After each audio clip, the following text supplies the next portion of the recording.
Shifting focus to the other big story we're tracking here on India Today, and it's a festering face-off between the police and the army in Arunachal Pradesh. Now, this has come to a boiling point during Defence Minister Nirmala Sitharaman's visit to Arunachal Pradesh. The local police stand accused of beating up, assaulting two soldiers, two army personnel. The army has been accused of ransacking government buildings and assaulting the police. Defence Minister Nirmala Sitharaman, we are told, heard both sides of the story. The police stand accused of beating up two Arunachal Pradesh scouts, two Arunachal scout soldiers, and stands accused of illegally detaining the soldiers. Police claims that the soldiers were under the influence of liquor and behaved inappropriately. Two images on your television screen, one of Colonel Firdaus. He is the commanding officer of that battalion. When two of his men were allegedly illegally detained and assaulted by the police, he went to the police station, and that is where he told the police, we are told, to release them. There was a face-off between the police and the army, after which, according to the police, the army verbally assaulted officials there. They ransacked the police station. According to the police, there are cross complaints, and what is extremely unfortunate is this incident is that the IPS Association, the IAS Association, they too are involved in it. As you can see in these images, that the Raksha Mantri is also now, and the Minister of State for Home, they are now listening to both sides of the story. It's escalated to that level, but let's listen in to what happened at the police station.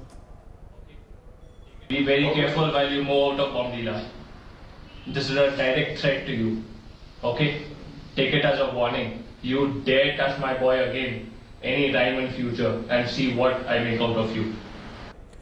That is the army officer, the commanding officer of that battalion. And I quickly want to cut across to India Today's Indrajit Kundu, who joins us live for the latest on the story. Also with me is consultant narrator Shiv Arur. But Indrajit, set the record straight for the benefit of our viewers. What exactly happened during the Buddh Mahotsav? What transpired?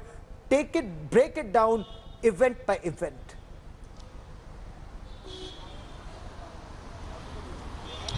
Well, Gaurav, I spoke to the SP of Bomdila just a short while back, and he was giving us a sequence of events. Now, the Buddha Mahotsav was taking place. There is a lot of pilgrims, a lot of tourists who have gathered at Bomdila, and it was during that time that the police claims that there were two Jawans of the Arunachal Scout. They were not in their uniform, they were in civil attire, and they were intoxicated, and they were at that location apparently, allegedly creating a ruckus, following which there were complaints from the civil society, from people who were, participating in that festival. It was brought to the notice of the local police, and the Bomdila police station got activated, and there was a team that was sent who then went and brought the situation under control. Later on, these two gentlemen, the Jawans, were also taken to the police station for interrogation. Now, that's when this entire fiasco started. The army claims that they had been wrongfully detained by the police and standard operating procedures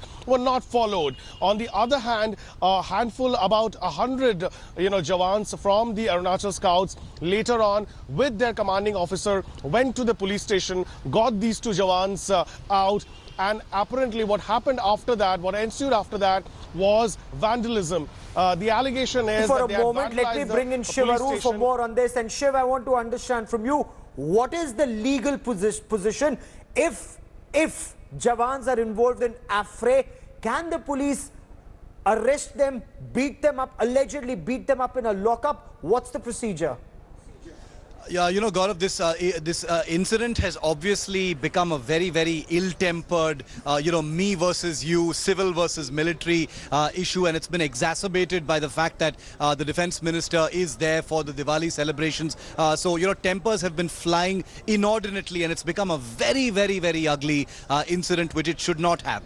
Since you've asked me about what the rules on the ground are, any time something like this happens, if soldiers are found to, indulge in a fray, if they are misbehaving or breaking the law in any way, the police on the ground are supposed to establish contact as quickly as possible with the nearest unit or their unit, and hand them over, for further, for further action against them. Okay. Taking them into a lockup, beating them up in any way is absolutely beyond what the current rules are. It is precisely what has led to this kind of ugly escalation with the commanding officer of the 2nd Battalion of the Arunachal Scouts directly on camera threatening the police in that manner, which was also uncalled for, but it's reflective of how angry he must have been at his 2 soldiers being manhandled and handcuffed and beaten up in that police lockup. So this is this is a situation that has also already spiraled way out of control. Yes. And in fact, the Defence Minister and Kiran Rijiju, the Minister of State for Home, have in fact publicly said that the issue is being handled because it is very sensitive on both sides. But it's clear from the video and the details that you've put out that this is completely out of control. This indeed is. And are there other games at play and other forces at play, considering the IAS Association and the IPS Association also now involved in this? We'll be tracking that story very closely. Thanks for watching the video. For more such news and updates, please like, share and subscribe to India Today. Also check out our other great videos from our channel. We know you will love to.